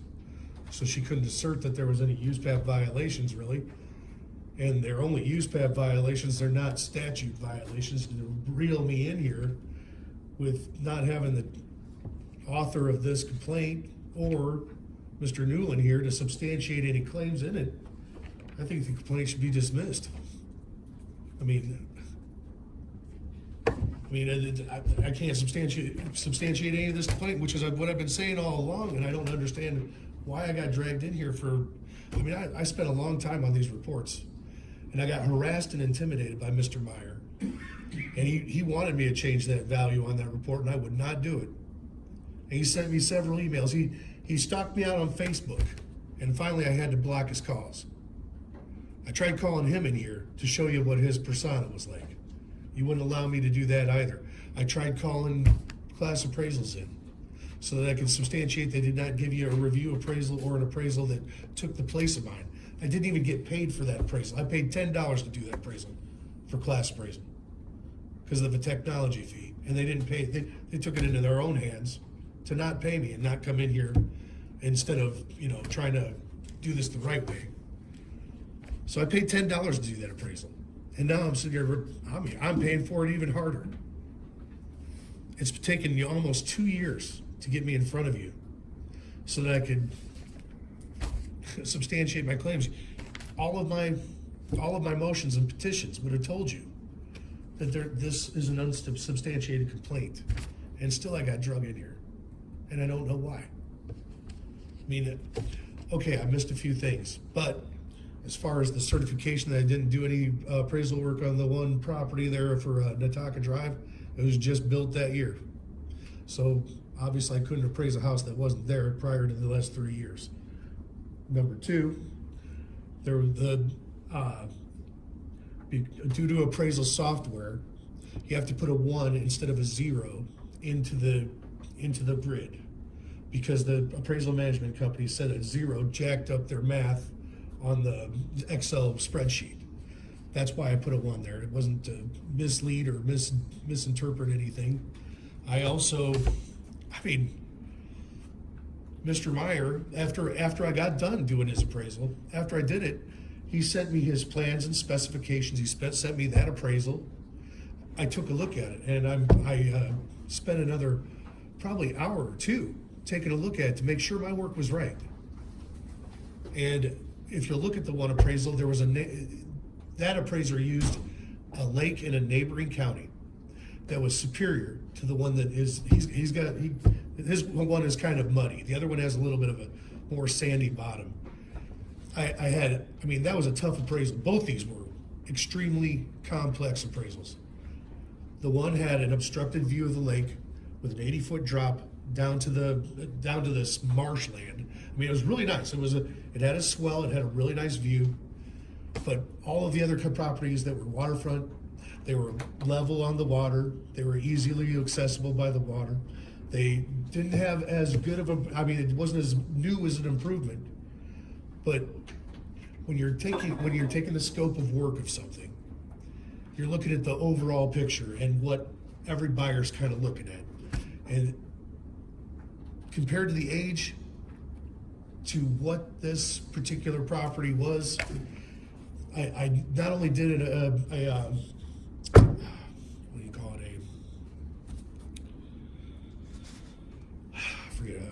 not only a value analysis, but I also did a negative positive analysis too, as far as each property, And I came to find that it was, I mean, if you look at the exhibit that they gave, and you look at the report of the other one, the one guy appraised it at like $475,000. The tax analysis shows $337,000. I came at $389,000. Of course, Mr. Meyer is going to be upset with me, but I can't change my value because I won't do that. And I looked at the information that he gave me for another hour or two. And, you know, when he called me back, I said, please just contact your lender. Have them get a hold of me. If you feel that it's not right, you can do an appeal. And that would be fine, you know? But he kept calling me back and harassing me. So he threatened me with filing this complaint, and he did. So here I sit 2 years later on something I spent another hour or two on. And then this other one I didn't even get paid for, and I'm sitting here for that one too. And I think my values are good. I mean, I know my values are good. I worked hard on both these reports. The other one, they actually asked me to do a reconsideration of value, and I did reconsider the value. And I put more work into it because I felt that I didn't include an appraisal or a house that matched the same year and quality that the appraisal did. So I reconsidered it, and I did change my value for that one because I didn't feel like I substantiated the value with what I had in there. So I put 6 to 7 hours in each one of these reports. So, you know, I don't think I should be reprimanded for these. I love my job. And I'm a pretty ethical person. When it comes to ethics, I try to be very ethical about my job. I don't weigh on the bank side. I don't weigh on the buyers or sellers side or anything like that. I try to give it an exact value, and if I will spend the time to do it. I don't try to shoot through it. I spend the time to do it. And maybe it's a little complex to explain sometimes where you're getting your values from and everything, but I'm telling you, my values are solid. And I stand by both these reports. If you were to order a review appraisal, I know they would agree with my values. If you got somebody from my jurisdiction that would show you that these appraisals are good, to be brought in here with such little, and I mean such little, substantiation for any claim in this complaint, I mean, I feel a little bit butthurt about it. So, I rest. No questions for this? Oh, one more thing, I'm sorry. I also got an injury when I was in 1996. I used to be an electrician. I would have probably still been an electrician now, but I got baseball batted off of a roof and I busted up my arm really good. So this is what I do. My mentor, my good friend Chris Nabalski, he was my mentor. He was my high school friend. He's a good guy, and he taught me how to be an appraisal. And this is something I can do. I can't do electrical work anymore because I can't reach over my head and do a whole lot. But that's why I love this job, because I can do this job and I earn a pretty good living, and I like it. And I'm sorry for being such a pain in your guys' butt, but I think ethically, I don't think I should have been brought here today. I mean, ethically. And that's where I'll rest it. State doesn't have any cross for the responder this time. Do you have any questions for Mr. Matthews? I do. I'm looking at your report, Yes, sir. and, Which one? I am the one that he prepared, on the Nataki Trail. The TACA. And first of all, I'm not clear, I guess you probably need to tell me this. Is this a lakefront property on a particular lake? Yes. And does it say that someplace? Says it in the grid. Okay, and about how much frontage on the lake was there? That was hard to tell.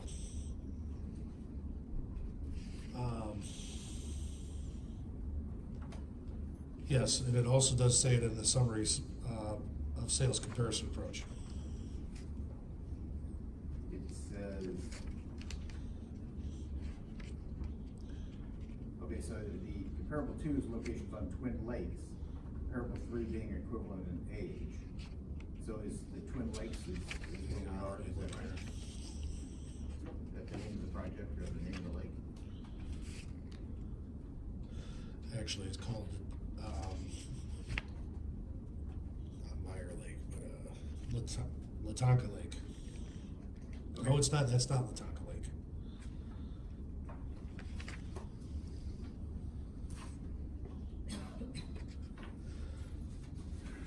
I did show, and also on, analysis and comments on under comparable sales, 7, 8, and 9. And explained that it was quite a truck down to the waterfront. I did not specify which lake it was on. Okay, does Marshall County have a GIS? Yes, it does. And that's a beacon thing, I think I heard. Correct. And does it have a map there that would show how much frontage is there? Well, it's on that exhibit that she submitted, or they submitted. Where is that? It doesn't show the map, but. No, this is the tax card. Yeah. I mean, typically speaking, I mean, they say the frontage is 152, and normally on the lake stuff, they Yeah, put well, the lake it's- frontage. it on does, the street. Marshall County has a beacon, and Beacon has a measuring tool, and measuring It tool says- could tell you exactly how much frontage you have. And so, You say it's Lake Latonka. It was a very unique property compared to the other properties. okay, I mean, it went, none of the other lake properties had marshland over there. It also, I'd say probably the best comparable. I mean, I tried to include one of the same age. but does it say that someplace? What you're saying now, I mean, I'm asking, not telling here. I mean, does it talk about the lake and the frontage and the soil composition, if you thought that was relevant?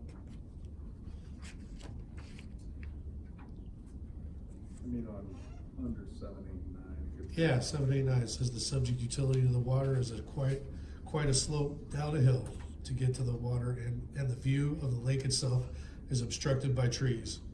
While the elevated view is nice, the appraiser's opinion is it does not equal the comparable views and access to the water of the other comparables. Okay. But under the site comments, you didn't put anything, right? Site comments? Yeah, I'll take one. 1 of 6.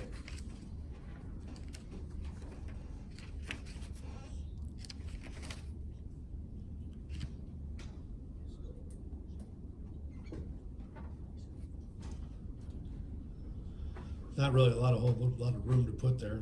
I did put beneficial water. Okay.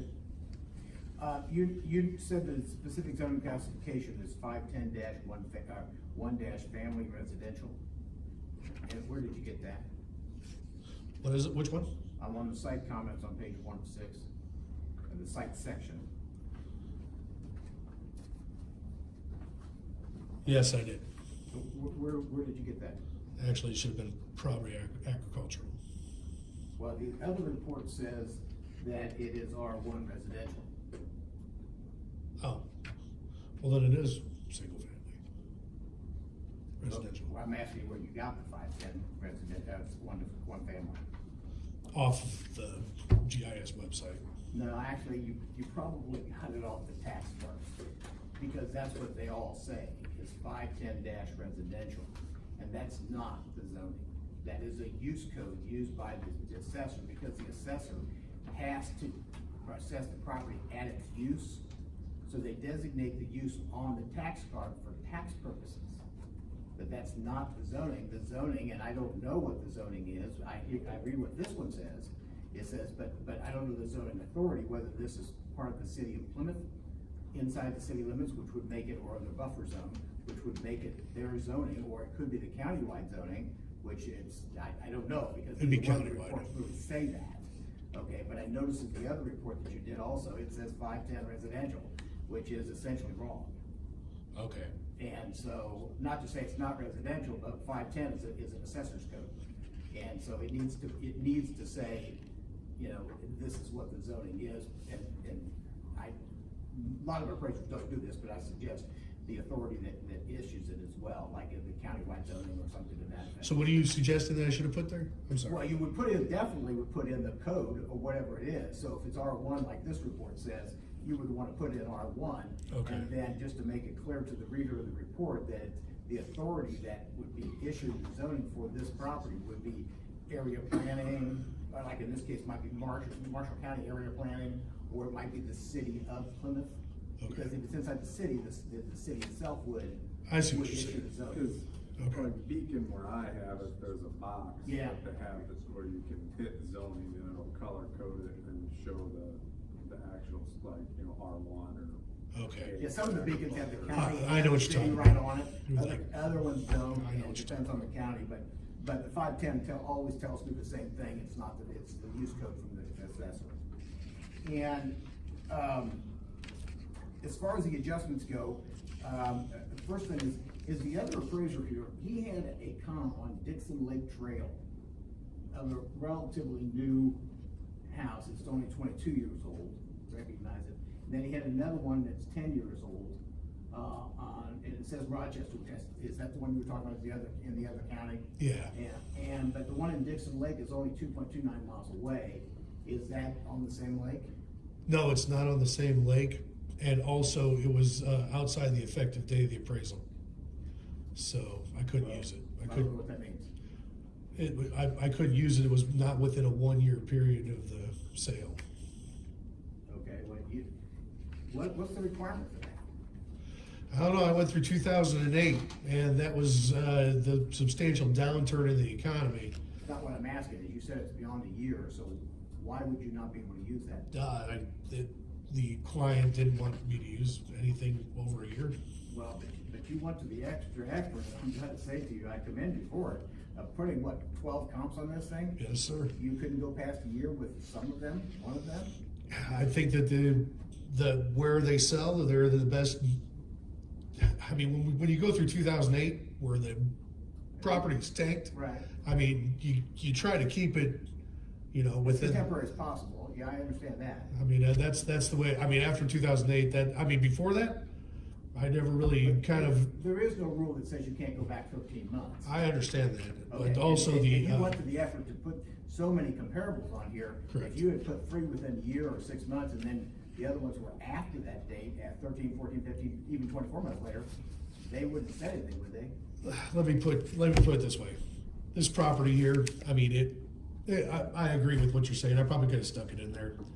But, I mean, the access to the water and it being marshland and having an obstructed view. We're talking about Dixon Lake that had a view, that maybe you had a couple steps down to the water or something like that. But Right.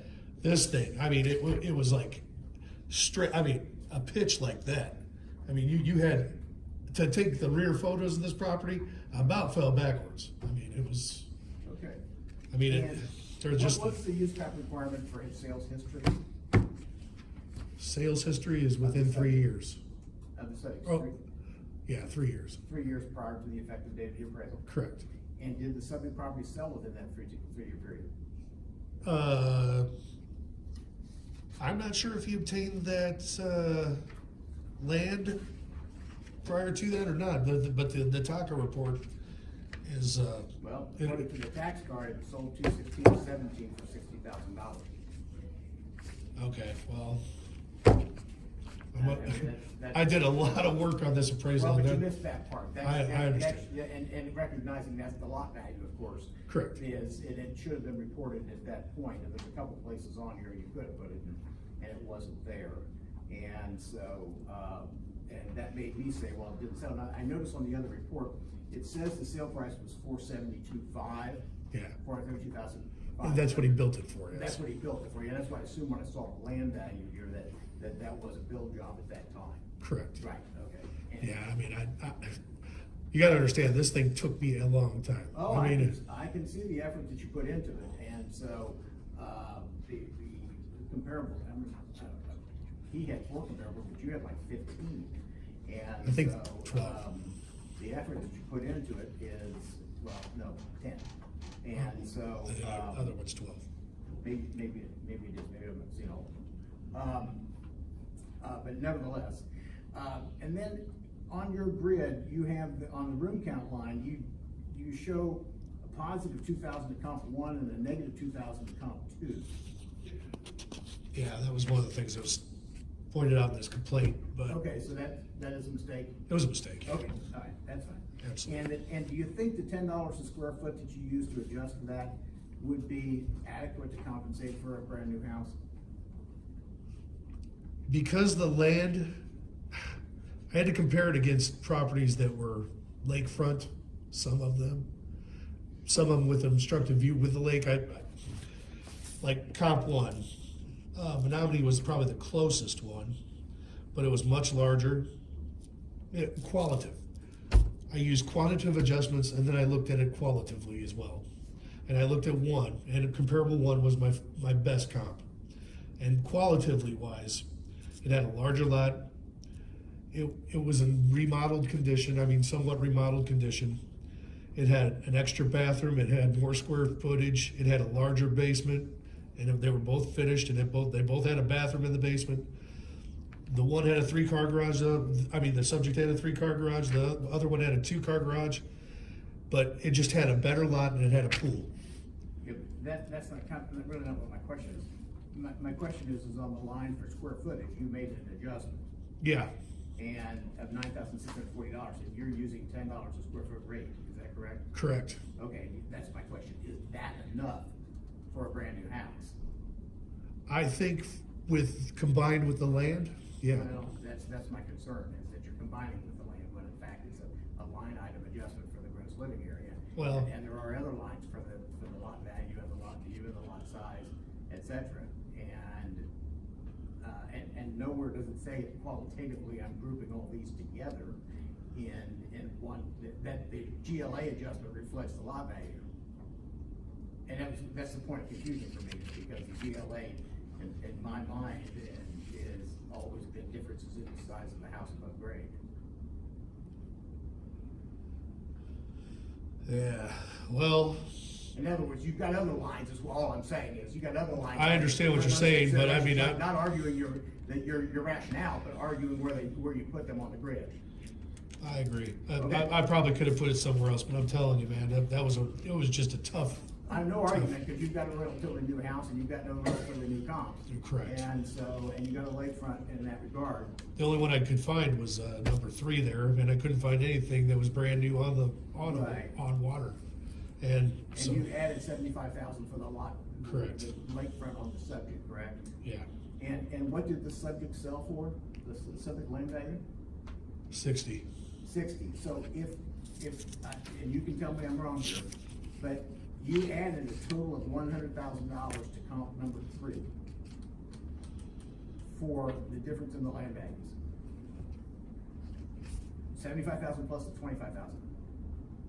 Yes. Okay, now, if that's truth, okay, then what does that imply that the subject's land value would be? 100,000. At least 100,000 plus whatever the value of the lot number 3 is. Because Yeah. that's just for the differential, that's not saying that this lot's worth 0 and the subject's worth 100. Because the comp 3 does have land value, so if comp 3 had land value of 50 and you're adding 100, you're saying that the subject's land value is 150. And they just paid 60 for it.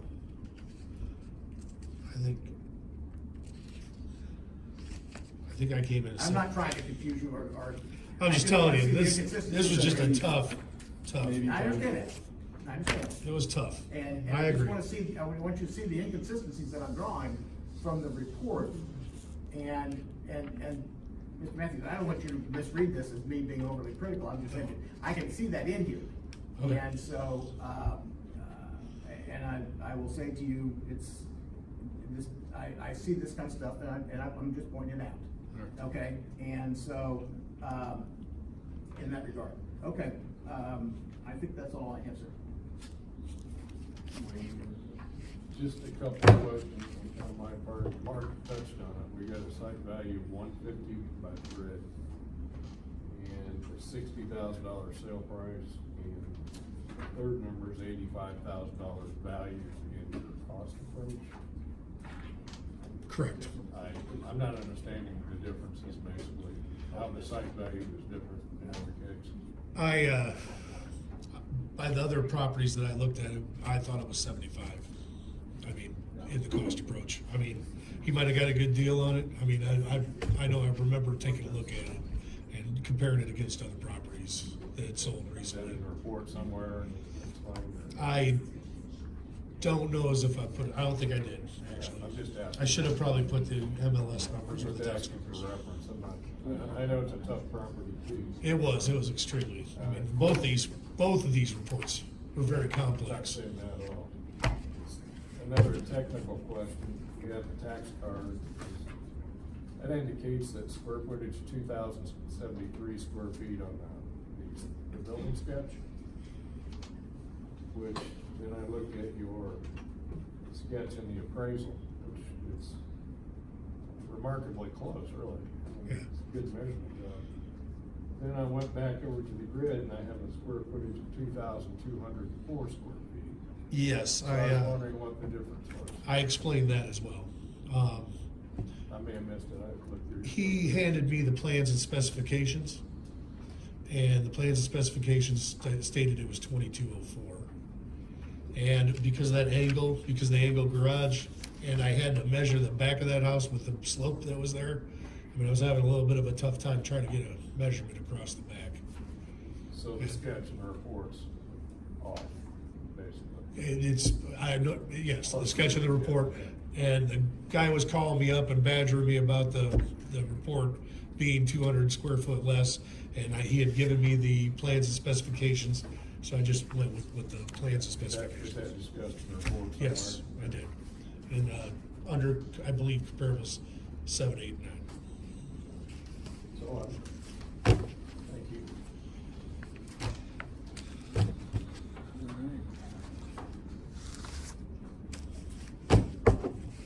Closing statements.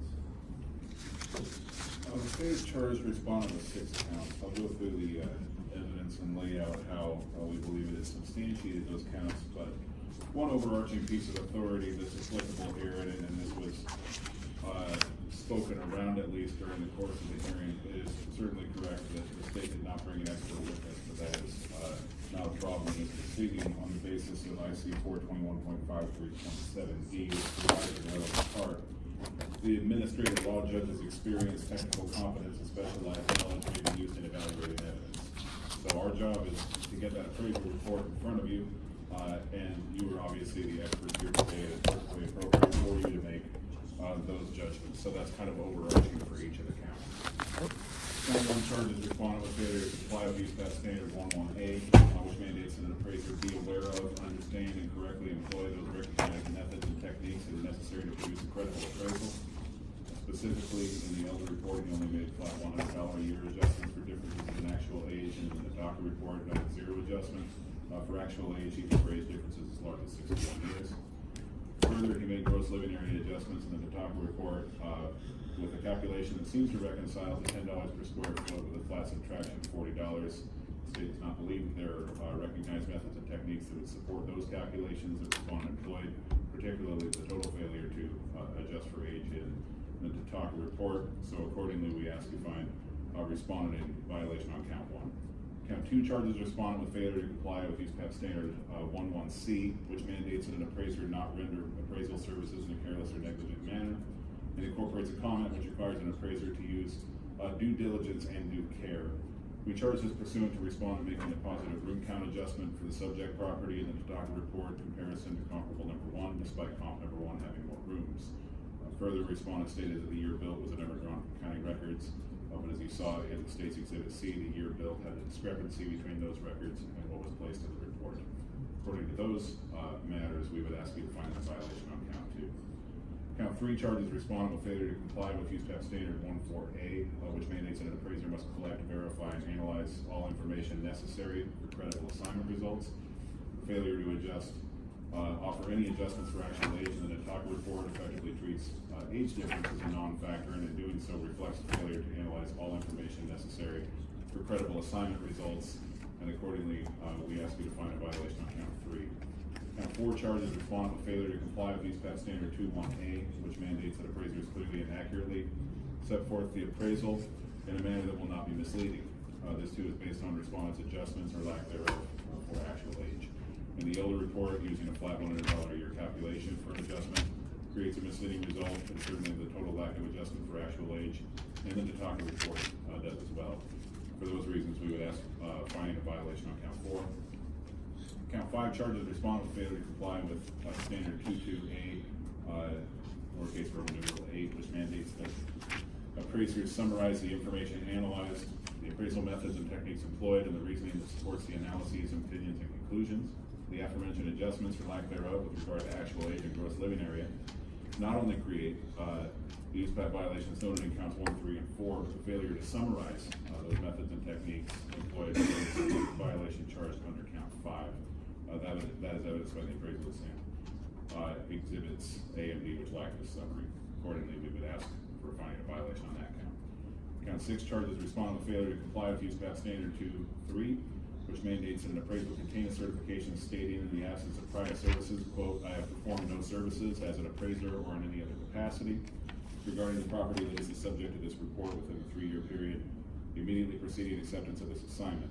Not only is this certification not in place, but as we pointed out, both check boxes were left unchecked when given another opportunity to address and offer that information.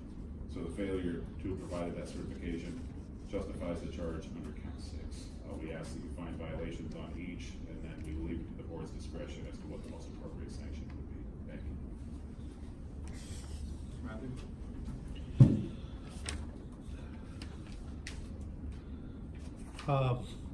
I believe count 1, I did not commit substantial error of or omission that significantly affected the appraisal. I don't believe that happened, and I don't believe that they substantiated with that claim by having anything attached by Mr. Newland. Plus, bringing me in here on that I didn't feel like it was.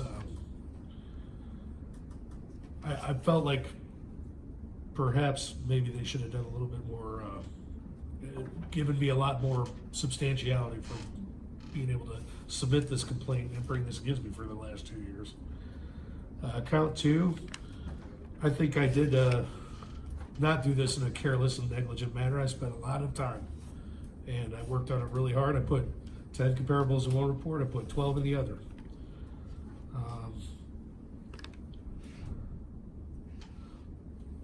Plus, it says the differences of actual age. They're making a calculation for $100 per year. I did make $100 per year, but they're thinking that's a flat adjustment for the actual depreciation when it's actually buyer and seller reaction in the marketplace. And it says here on count 3 that I was failed to collect, verify, and analyze differences in actual age. I told you why that I put the 1 there. It was because it made the appraisal management companies asked me to do that because a 0 would make would do something with their Excel program. So you have to put a 1 in there. At least you used to. I don't think I was. I think I clearly and accurately set forth in a manner that was not misleading to this appraisal. I was told to change the value. I stuck to my guns on one report, and I actually changed the value on the other because I felt like I didn't do enough work. I believe I think I properly summarized and analyzed, and I think I used the proper techniques employing my opinion of value. I don't think that there's no fraud or material deception being alleged. And for count 6, or count 5, I don't think I was misleading. I was not trying to be misleading. 5, I believe I summarized it, and I don't believe that they. I don't believe that they. I wasn't able to actually interview the author of this or the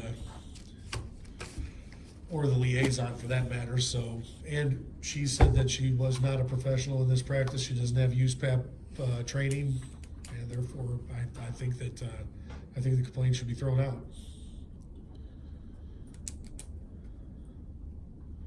Any other further comments? These proceedings, according to notice, are hereby concluded. This cause is therefore adjourned until further order.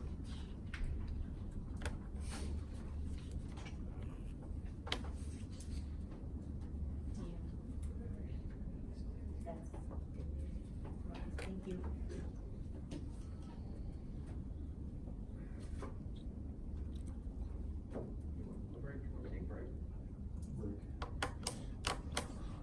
Okay, we'll take a 5.